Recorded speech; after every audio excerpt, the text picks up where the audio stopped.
L'Olympique de Marseille a pris la tête de la course pour recruter le défenseur d'Al Nassr, Aymeric Laporte.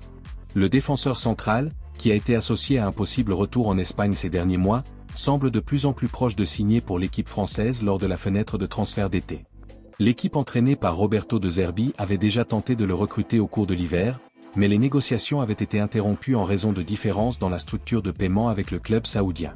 Comme le rapporte AS, les dirigeants marseillais ont maintenu leur intérêt pour l'international espagnol, et, alors que l'équipe est en passe de se qualifier pour la prochaine Ligue des Champions, ils chercheront à le recruter dans les mois à venir.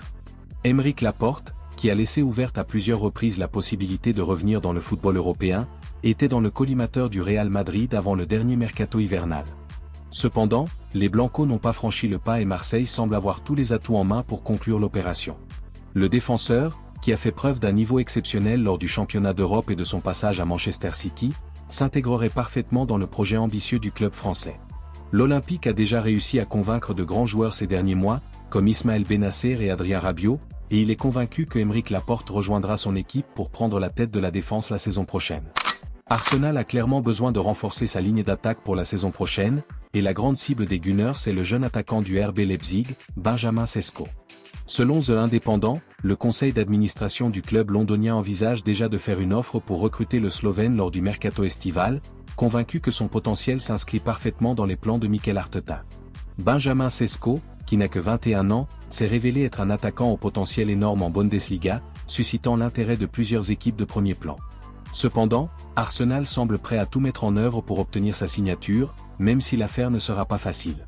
Le RB Leipzig n'a pas l'intention de laisser partir son attaquant facilement et a évalué son départ à plus de 80 millions d'euros, un chiffre considérable qui obligera le club anglais à faire un effort financier important. L'équipe de Mikel Arteta cherche un attaquant capable d'apporter de la force et de la fraîcheur à la zone offensive, et Benjamin Sesko correspond au profil recherché. Sa vitesse, sa puissance et sa capacité à définir font de lui un futur atout pour le projet de l'Emirates Stadium. Il faudra attendre l'été prochain pour voir si Arsenal parvient à convaincre à la fois le RB Leipzig et le joueur lui-même, mais ce qui est certain, c'est qu'ils feront tout leur possible pour faire venir l'un des attaquants les plus prometteurs du football européen. Carlo Ancelotti, l'actuel entraîneur du Real Madrid, pourrait quitter son poste à la fin de la saison en cours. Plusieurs clubs ont déjà commencé à sonder sa disponibilité, et Everton est l'un des plus intéressés pour s'attacher les services de l'Italien.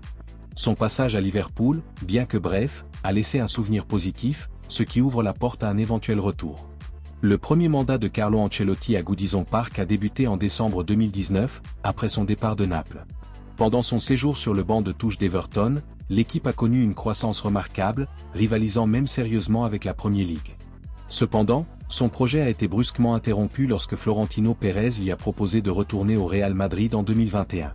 Carlo Ancelotti n'hésite pas à relever le défi, laissant derrière lui une période prometteuse en Angleterre. L'avenir de l'entraîneur à Madrid semble aujourd'hui remis en question. Bien qu'il ait obtenu d'importants succès, les exigences élevées du club et les changements qui pourraient intervenir dans la structure sportive laissent entrevoir un possible départ. Carlo Ancelotti continue à maintenir sa réputation d'entraîneur parmi les plus prestigieux du football mondial, ce qui explique pourquoi des équipes de différentes ligues s'intéressent à lui. Dans le cas d'Everton, la possibilité de reprendre le travail avec l'entraîneur transalpin est perçue comme une opportunité de retrouver le chemin du succès et de consolider sa position en Premier League. Malgré une situation sportive délicate, la direction du club serait prête à miser sur quelqu'un qui connaît déjà bien l'environnement de l'équipe. Si cela se concrétise, ce serait une opération qui enthousiasmerait les supporters du club anglais, désireux de retrouver un rôle de premier plan dans le football britannique. Le FC Barcelone continue d'explorer le marché à la recherche de renforts pour ses latéraux, un poste où Jules Koundé et Alejandro Balde sont les titulaires indiscutables. Cependant, la direction sportive estime qu'il est nécessaire d'augmenter la concurrence interne avec l'ajout d'une option abordable qui peut offrir une performance solide. Dans ce contexte, la possibilité de faire revenir Adam Aznou, jeune talent formé à la Masia et actuellement au Bayern de Munich, est apparue. Adam Aznou, âgé de 18 ans, est actuellement prêté au Real Valladolid, ce qui permettra au Barça de suivre de près son évolution cette saison. Son contrat avec le club bavarois court jusqu'en 2027, mais le récent renouvellement d'Alphonso Davies empêche sa projection dans l'équipe dirigée par Vincent Kompany. Cela pourrait ouvrir la porte à son retour à Barcelone, une option qui ne semble pas farfelue malgré le fait que son départ en 2022 n'a pas été bien accueilli par le club catalan. Selon Sport, la polyvalence du latéral marocain est un autre aspect qui joue en sa faveur. Bien que son poste naturel soit sur le flanc gauche, il a démontré à plusieurs reprises sa capacité à s'adapter au flanc droit, ce qui lui donnerait une valeur ajoutée dans l'équipe de Hansi Flick. De plus, son passé à la Masia fait de lui un joueur connu de l'encadrement, avec des anciens coéquipiers comme Lamine Yamal et Hector Ford toujours présents dans l'effectif. Le Real Madrid se trouve dans une situation compliquée avec Vinicius Junior. Le talentueux ailier brésilien, l'une des plus grandes stars de l'équipe, suscite un certain malaise au sein du vestiaire en raison de son attitude sur le terrain. Hier soir, lors du match de Copa del Rey, un épisode a été observé qui met en lumière le malaise grandissant de certains de ses coéquipiers. Luka Modric, l'un des joueurs les plus expérimentés de l'équipe, n'a pas hésité à reprocher à Vinicius Junior son manque d'engagement défensif lors d'une action clé du match. Si personne ne remet en cause le talent du Brésilien, son comportement commence à poser problème au sein du vestiaire. Vinicius Junior est un joueur charismatique avec un énorme potentiel, mais son ego a grandi au fil des ans, ce qui a conduit à des frictions avec certains de ses coéquipiers. Bien qu'il bénéficie toujours du soutien de l'équipe d'entraîneurs et du conseil d'administration, la patience au sein de l'équipe pourrait commencer à s'épuiser s'il ne change pas d'attitude. Cette situation intervient alors que le Real Madrid a déjà dû faire face à des offres astronomiques pour le joueur. L'été dernier, l'Arabie Saoudite a même fait une offre de 300 millions d'euros pour Vinicius Junior, offre qui a été immédiatement rejetée par le club. Cependant, si les tensions au sein du vestiaire continuent de croître, le conseil d'administration pourrait être contraint de revoir sa position sur l'avenir du Brésilien à Santiago Bernabéu. La saison continue et les performances de l'équipe seront déterminantes pour savoir si cette crise interne s'aggrave ou si le Brésilien parvient à réorienter son attitude avant qu'elle ne devienne un problème plus important. Brahim Diaz, du Real Madrid, fait partie des priorités de Liverpool pour le prochain marché des transferts. Les performances régulières de l'international marocain de 25 ans ont attiré l'attention du manager Arne Slot, qui aimerait faire venir le joueur à Anfield pour renforcer l'attaque des Reds. Le meneur de jeu a joué un rôle important dans la rotation, se distinguant par sa créativité, sa vision et sa capacité à aller de l'avant. Ces qualités, associées à sa capacité à jouer dans différentes positions offensives, font de lui un joueur convoité par n'importe quelle équipe de premier plan en Europe. Bien que les Blancos apprécient sa polyvalence, la concurrence au sein de l'attaque merengue pourrait ouvrir la porte à un départ en cas d'offre intéressante.